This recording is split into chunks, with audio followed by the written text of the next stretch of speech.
আল্লাহ নবী হাবিবুল্লাহ উম্মতের দরদি নবী আমার বললেন, ওগো সালাবা, চিন্তা করবে না, টেনশন করো না, সবর করো, আল্লাহ পাক সবরকারীর সঙ্গে থাকবে, তোমার মারে আপনার বরকত দিবে।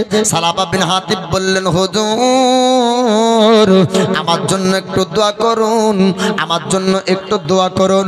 আপনার সালাবা বিন হাতিব যখন নবীকে আপনার বললেন, সালাবা বিন হাতিব আল্লাহ নবী হাবিবুল্লাহ যখন আপনার বললেন, ওরে সালাবা আমায় দোয়া করতে বলো, আমি তোমার জন্য দোয়া করব। আল্লাহর কাছে দুই হাত তুললেন, আল্লাহ পাক সালাবা বিন হাতিবের ভবিষ্যৎ দেখিয়ে দেয়। আমার রাসূলুল্লাহ হাবিবুল্লাহ বললেন, ওরে সালাবা তুমি ধনী হতে চেও না, তুমি যেই পরিস্থিতিতে আছো এটাই তোমার জন্য ভালো। ওই সময় সালাবা বিন হাতিব বললেন, হুজুর আপনি একটু দোয়া করুন যেন আমার মালে বরকত হয়, আমার মাল যেন হয়, আমি যেন একজন ধনী হতে পারি, আমি যেন একজন বড়লোক হতে পারি। আল্লাহর নবী হাবিবুল্লাহ তিনার ভবিষ্যৎকে দেখার পর বলেছিলেন, সালাবারে অর্থ সম্পদ চেও না, অর্থ সম্পদ তোমার ক্ষতি করবে। কেন না আল্লাহ পাক আল্লাহ তাআলা আমার রাসূল পাককে পয়গম্বর আজমকে আপনার দুনিয়ার সমস্ত খবর আল্লাহ পাক জানিয়েছেন। শুধু দুনিয়ার খবর না, মানুষের ভবিষ্যৎ আল্লাহ নবী আপনার জানতেন। আমার রাসূলকে আল্লাহ পাক কিয়ামতের সকাল পর্যন্ত প্রত্যেক মানুষের খবর জানিয়েছেন।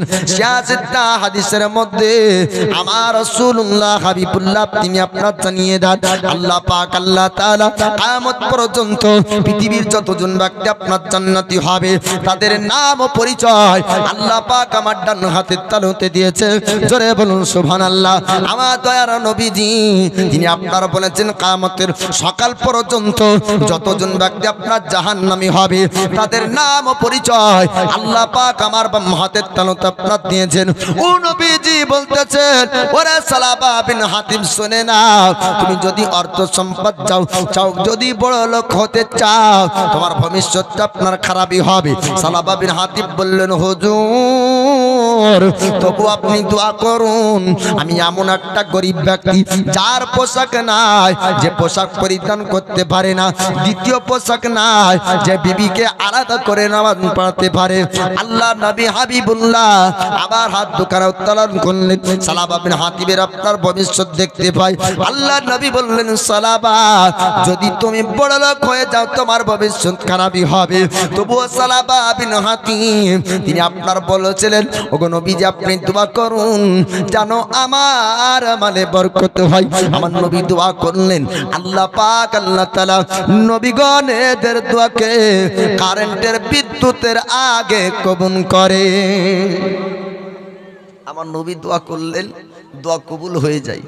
সালাবা বিন হাতিবের মালে বরকত হতে শুরু হয়ে গেল।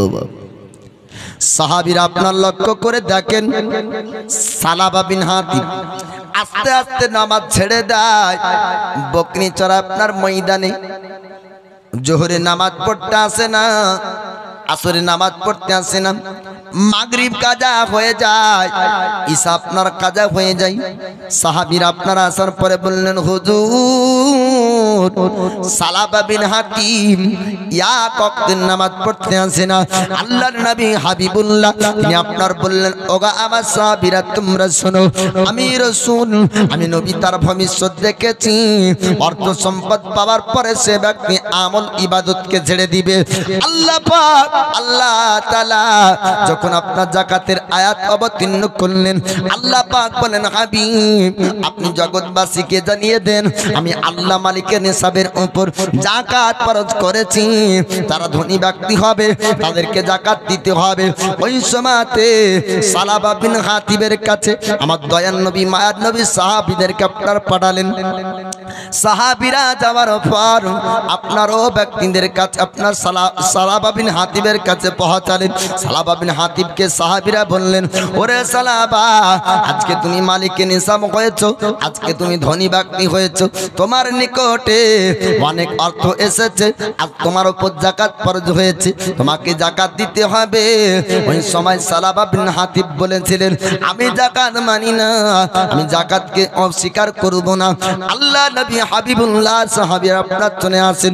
সালাবা বিন হাতিম ওই সময়তে হালাক হয়েছিল, ধ্বংস আপনার হয়ে গিয়েছিল। আল্লাহর নবীকে আসার পর সাহাবীরা বললেন, হুজুর আমরা সালাবা বিন হাতিবের কাছে গেলাম, যাবার পর যাকাতের কথা বলি, যাকাতকে ইনকার করলো, যাকাত অস্বীকার করে। আল্লাহ নবী হাবিবুল্লাহ পয়গম্বর আদম উম্মতের দরদি নবী আমার বললেন, ও আমার সাহাবীরা, আজ সালাবা বিন হাতিব মালের জন্য, অর্থের জন্য হালাক হয়েছে, ধ্বংস হয়ে গিয়েছে।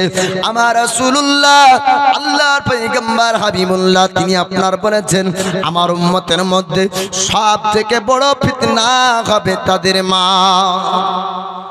তিনি একজন সাহাবী ছিল, কিন্তু আর তাকে সাহাবী বলা চলে না। কেন? সে ঈমান হারা হয়ে মারা গিয়েছে। সাহাবী হলো ও ব্যক্তি যে ঈমানি নজরে আমার নবীকে দেখেছেন আর ঈমানি হালাতে আপনার দুনিয়া থেকে বিদায় নিয়েছেন। এ হলো সাহাবী রাসূল। আল্লাহ নবী হাবিবুল্লাহ তিনি আপনার পুলসিরাত সম্পর্কে জানেন। পুলসিরাত সম্পর্কে আমার নবীর আপনার জ্ঞান আছে। আল্লাহ পাক যখন বললেন, হাবিব গো আপনার উম্মতকে পার হতে হবে, আমি আল্লাহ কিয়ামতের দিন একটা রাস্তা দিব, যে রাস্তায় পার হতে হবে। বাবারা মুম্বাই গিয়েছেন, গুজরাট কেরালায় গিয়েছেন, দূরে আর আপনার দূরের রাস্তা হলেও যাওয়ার জন্য ব্যবস্থা আপনার রয়েছে।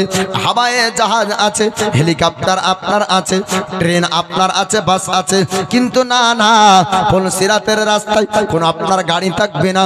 পুলসিরাতের রাস্তার গাড়ি হবে দুনিয়া থেকে যে আমল করে যাবে, ওই আমলের জোরে আপনার পার হতে পারবে। যার যত আমল বেশি থাকবে তার ইঞ্জিন তত গতিতে চলবে। ঠিক না ভুল? পেট্রোল শেষ বলছে ব্রেক মারো, আপনার পাম্পে ঢোকো, পেট্রোল ভরো, গাড়ি না হলে চলবে না। দুনিয়ার গাড়িতে পেট্রোল লাগবে, দুনিয়ার গাড়িতে আপনার ডিজেল লাগবে, কিন্তু না না, পুলসিরাতে যাবার জন্য পেট্রোল আপনার লাগবে না, ডিজেল লাগবে না, আপনার ঈমান ও আমলকে লাগবে। আল্লাহর নবী হাবিবুল্লাহ তিনি আপনার যখন শুনলেন এনার উম্মতকে পুলসিরাত পার হতে হবে, আরামগা নিজের বিছানাকে আপনার ছাড়লেন, মসজিদে নববীকে আপনার ছাড়লেন, চলতে শুরু করলেন। আল্লাহর নবী হাবিবুল্লাহ তিনি পাহাড়ের গর্তে জাবালে তালার মধ্যে আপনার প্রবেশ করলেন। ওই সময়তে সাহাবারা আপনার দয়ার নবী মায়ার নবীকে আপনার দেখতে পায়নি। নুরানি চেহারাকে দেখে যখন চোখের সামনে থেকে নুরানি চেহারা আপনার যখন আড়াল হয়ে যান, সাহাবীরা খাওয়া বন্ধ করে দেয়, পান করা বন্ধ করে দেয়।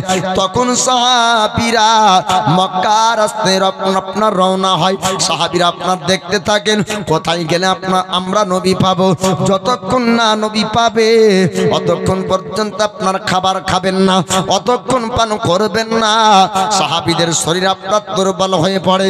সাহাবীরা আপনার নবীকে খোঁজার জন্য আপনার কখনো ডান দিকে ছোটেন, কখনো আপনার বাম দিকে ছোটেন। আল্লাহ নবী হাবিবুল্লাহ তখন আপনার কি করলেন? ওই জাবালে তালাতে আল্লাহ পাকের কাছে দোয়া করে, মাবুদ ও পুলসিরাতের রাস্তা এমন রাস্তা হবে আমার উম্মত পার হতে পারবে না।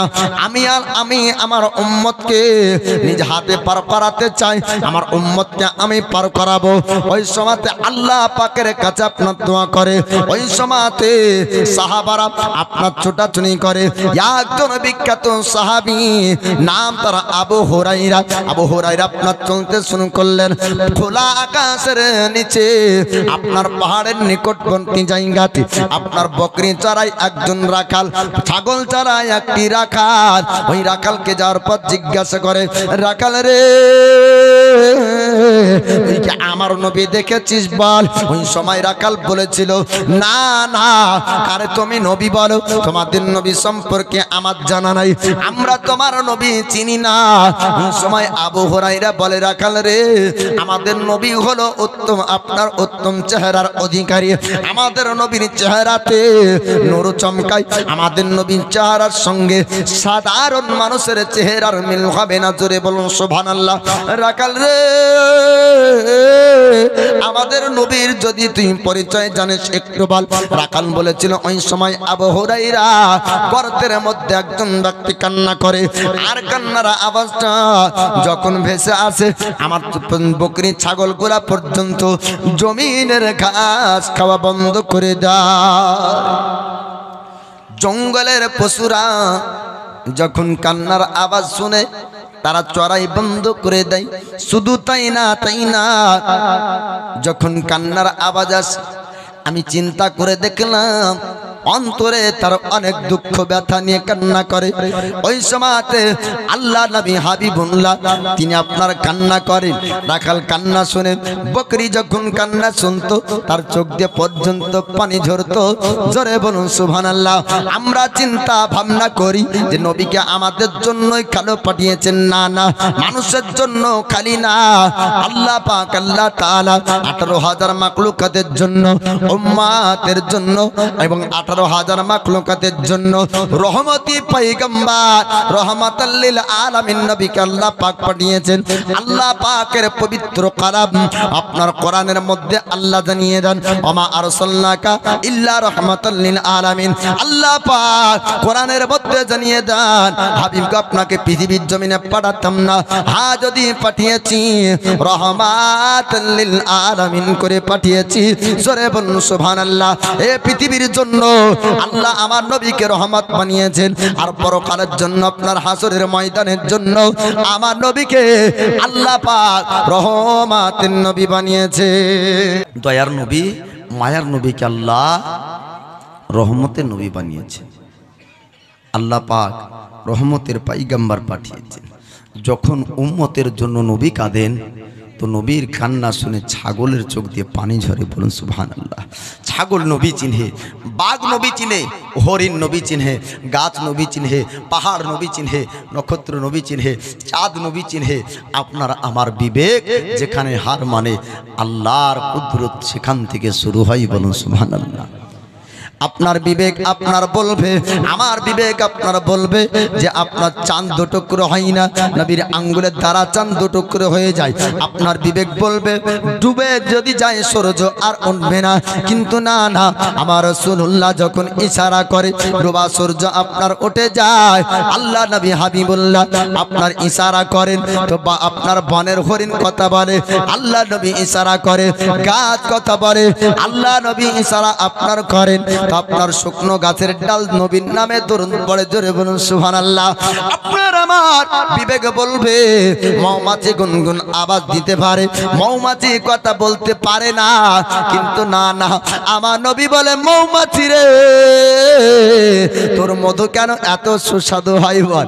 মৌমাছি বলছেন হুজুর আমি তিতা গাছের ফুল আমি সংগ্রহ করি, আমি মিষ্টি গাছের ফুল সংগ্রহ করি।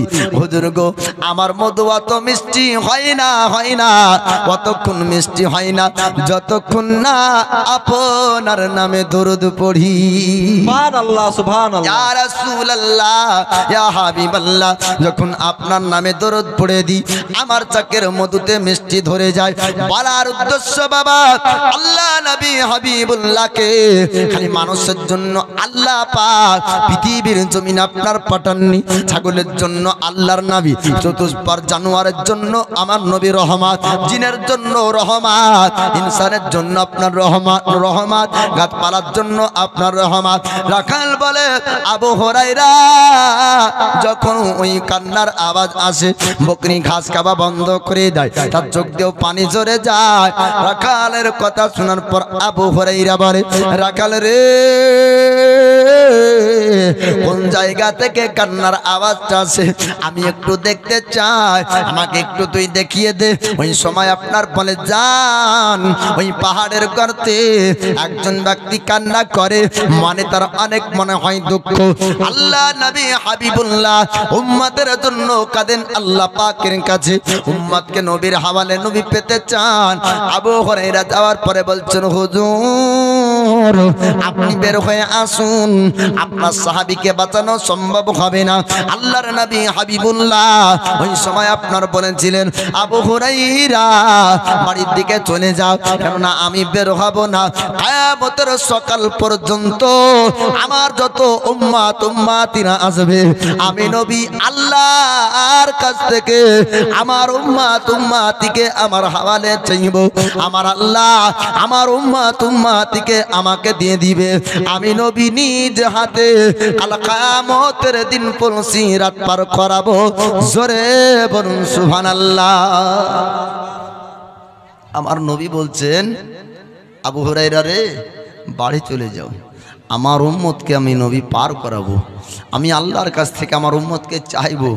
আল্লাহ অসংখ্য গোনা বলি আমার নবীকে দান করেছেন। ইন্না আতাইনাকাল কাউসার ফাসাল্লি লিরাব্বিকা ওয়ানহার ইন্না শানিয়াকা হুয়াল আবতার। আল্লাহ বলেন, নিশ্চয় অবশ্যই হাবিব আপনাকে অসংখ্য গোনা বলি দান করেছে। বাপজি আমার দয়ার নবী মায়ার নবী গর্তে এক নয় দুই নয় 3 দিন পর্যন্ত আমাদের জন্য কেঁদেছেন। বলেন সুবহানাল্লাহ।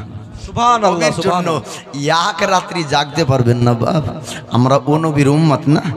আমার নবী আমাদের জন্য 3 দিন গর্তে কাঁদে যে আল্লাহ আমার উম্মতের গুনাহ বেশি হবে, আমার উম্মতরা পাপী হবে, আমার উম্মতরা অত মেহি রাস্তা পার হতে পারবে না, তাই আমার উম্মতকে আমার হাওয়ালে করে দাও। এর জন্য উম্মতের চিন্তায় নবী কাঁদে, আর উম্মত হয়ে নবীর জন্য কিছুই করতে পারলাম না বাবা। আল্লাহ নবী হাবিবুল্লাহ আবু হুরায়রাকে বলে, আবু হুরায়রা বাড়ির দিকে তুমি চলে যাও, আমি নবী অতক্ষণ গর্ত থেকে বের হব না। আমার আল্লাহ যতক্ষণ না আমার উম্মতকে আমার হাওয়ালে করবে। আবু হুরায়রা আপনার ছুটতে লাগলেন, 2 চোখ দিয়ে পানি ঝরে যায়। সাহাবীদেরকে আপনার ডাক দেয়, সাহাবীদেরকে ডাক দেয়, ও আমার সাহাবী বন্ধুরা, আমি রাসূলুল্লাহ হাবিবুল্লাহকে দেখেছি, আমার নবীকে তোমরা দেখতে চাও, তোমরা একটু আসো। সাহাবীরা বলে, আবু হুরায়রা আমরা নবীকে দেখার জন্য আমরা সবাই বেকার। আল্লাহর নবী হাবিবুল্লাহর নূরানি চেহারাকে যদি না দেখতে পাই আমরা খাবো না, পান করবো না। ছুটতে তারা থাকে। আসার পর আপনার সাহাবীরা খালি পায়ে আপনার ছুটতে থাকলেন, পা দিয়ে রক্ত পর্যন্ত বের হয়। কেননা যারা হজ করতে গিয়েছে হাজিদেরকে জিজ্ঞেস করবেন, আপনার মক্কার মরুভূমিটা যখন বালিটা তেপে যায় খালি পায়ে আপনার চলা সম্ভব হবে না। ও মক্কার মরুভূমির বালিতে দৌড়তে দৌড়তে সাহাবারা আপনার পাহাড় পর্যন্ত পাওয়া যায়। আমার নবীর কাছে যাওয়ার পরে বলে, হুজুর আপনি যদি না বের হন আপনার সাহাবীদেরকে কে বাঁচাবে? ইয়া রাসূলুল্লাহ, ইয়া হাবিবাল্লাহ, নবী গো তারা খাওয়া বন্ধ করে দিয়েছে, পান করা বন্ধ করেছে, তারা খায় না, তারা পান করে না। ইয়া রাসূলুল্লাহ, ইয়া হাবিবাল্লাহ, তাদের শরীরটা দুর্বল হয়ে পড়েছে। আল্লাহর নবী হাবিবুল্লাহ তিনি আপনার বললেন, ওগো আমার সাহাবীরা আমায় তোমরা ডেকো না, ডেকো না, আমি কিয়ামতের সকাল পর্যন্ত আমার যত উম্মত উম্মতিরা পৃথিবীর জমিনে আসবে আমি নবী আল্লাহর কাছ থেকে আমার উম্মত উম্মতিকে আমার হাওয়ালে নিতে চাই। ওগো আমার সাহাবী তোমরা আমাকে ডেকো না, আমি খালি তোমাদের জন্য না, কিয়ামতের সকাল পর্যন্ত আমি নবী চিন্তা করি। বলেন সুবহানাল্লাহ। কেননা নবীর হাতে আমাদের নামের লিস্ট বাবা, নবীর হাতে কিয়ামত পর্যন্ত যত মানুষ আসবে তাদের নাম ও পরিচয়ের লিস্ট আমার নবীর হাতে। আর নবী সাধারণ মানুষ না বাবা, নবী অসাধারণ। জি আমার নবী বলছেন, ওগো আমার সাহাবী তোমরা আমায় ডেকো না। সাহাবীরা আপনার চিন্তা করলেন নবীকে ডাকার জন্য, নবীকে গর্ত থেকে আনার জন্য। এমনি হবে না যতক্ষণ না জান্নাত রমণী ফাতিমা তাজহরা আসবে। সুবহানাল্লাহ। সুবহানাল্লাহ। কে বের করবে? কে বের করবে? আবু হুরায়রা বলে না, আবু বকর বলে না, ওমর বলে না, উসমান বলে না, আপনার অন্য সাহাবী বলে না, কেউ দ্বারা যখন সম্ভব না, সাহাবীরা বের করতে পারে না, সাহাবীরা আপনার মাশওয়ারা করে, যাও যাও ফাতিমাকে ডাক দিতে হবে। আমার রাসূলুল্লাহ হাবিবুল্লাহ ফাতিমাকে অত্যন্ত বেশি ভালোবাসেন। ফাতিমা যদি আপনার পরে, নবী হয়তো অমান্য করবেন না, নবী ফাতিমার কথা মানবে। কেননা ফাতিমাকে নবী এত ভালোবাসতেন। রুকাইয়া, জৈনাব, কুলসুম আপনার ফাতিমা, চারজন বেটির মধ্যে আমার রাসূলুল্লাহ হাবিবুল্লাহ ফাতিমাকে আপনার বেশি ভালোবাসতেন। ফাতিমার কাছে আমার নবী যখন যেতেন জান্নাতি খুশবু পেতে। সাহাবীরা বলতেন, হুজুর আপনি ফাতিমার কাছে যান, তখন আপনি তার কাছ থেকে কি পান? রুকায়ার কাছে যখন যান আপনি এমন করেন না। আল্লাহ নবী হাবিবুল্লাহ বলেছিলেন, আমি ফাতিমার কাছে যখন আসি, আমি ফাতিমার শরীর থেকে জান্নাতি খুশবু পাই। ও ফাতিমা তো জাহরাকে সাহাবারা আপনার ডাক দিলেন, ও জান্নাত রানী ফাতিমা আপনি আসুন আসুন। আমি নবীকে দেখেছি কিন্তু নবী কে বের করতে পারি না। আল্লাহর নবী হাবিবুল্লাহকে যদি গর্ত থেকে না বের করা যায়, সাহাবীরা আপনার দুর্বল হয়ে পড়বে। সাহাবীরা খাওয়া বন্ধ করেছে, পান করা বন্ধ করেছে। আপনি আসুন আসুন। জান্নাত রানী ফাতিমা তাজ-জাহরা আসার পর লক্ষ্য করে দেখে আমার রাসূল 3 দিন পর্যন্ত একটা গর্তের মধ্যে কান্না করে। ফাতিমা তাজ-জাহরা বলে, আব্বা জান আপনি যদি না বের হয়ে আসেন আপনার সাহাবারা যে বাঁচবে না, আপনার সাহাবীরা খাওয়া ও পান করা বন্ধ করে দিয়েছে। আপনার নবী বললেন, ফাতিমা রে আমাকে বের করতে যেও না, আমি নবী কিয়ামতের সকাল পর্যন্ত আমার যত উম্মত উম্মতিরা আসবে আমি তো সমস্ত উম্মত উম্মতিকে আমি আমার হাওয়ালে পেতে চাই। আমি নিজে হাতে পুলসিরাত পান করাবো। আমার সুপারিশে, আমার শাফাআতে আমার উম্মতকে জান্নাত নিয়ে যাব। জোরে বলুন সুবহানাল্লাহ। আল্লাহ পাক জিবরিল আমিনকে পাঠাবেন। জিবরিল আমিন জমিনে জাবালে তালার কাছে যাওয়ার পরে বলে, হুজুর ইয়া রাসূলুল্লাহ আল্লাহ পাক আল্লাহ তাআলা আপনার দোয়া কবুল করেছেন, আপনাকে আপনার উম্মতকে আল্লাহ দিয়েছেন। জোরে বলুন। কিয়ামতের দিন আপনি আপনার উম্মতকে পার করাবেন। আমার নবী তারপরে 3 দিন পারও গর্ত থেকে আপনার বের হয়েছে। তাহলে নবী আমাদের জন্য 3 দিন বাড়ি ছেড়ে দেন, ঘর ছেড়ে দেন, বিছানা ছেড়ে দেন, মসজিদে নববী ছেড়েছেন, আর গর্তের মধ্যে ঢুকে রাত ও দিনকে কাটিয়েছেন। কাদের জন্য বাপ? আমাদের জন্য। যে নবী বলেন আমার উম্মতরা জাহান্নামে যাবে, কাল কিয়ামতের দিন আল্লাহ বলবেন, হাবিব আপনি এত চিন্তিত কেন, এত চিন্তা করেন? আল্লাহ বলবেন, নবী আপনি সাজদাতে এরকম কেন কান্না করেন? হ্যাঁ, আমার নবী কাঁদবেন কিয়ামতের দিন।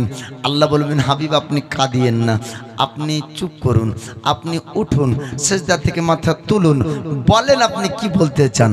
তো আমার নবী বলবেন, আল্লাহ আমি যে জাহান্নামে আমার উম্মতগুলাকে দেখতে পাচ্ছি, এরা যেন জাহান্নামে না থাকে। আমি নবী এদেরকে না নিয়ে জান্নাতের মধ্যে যাব না। একবার জোরে বলুন সুবহানাল্লাহ।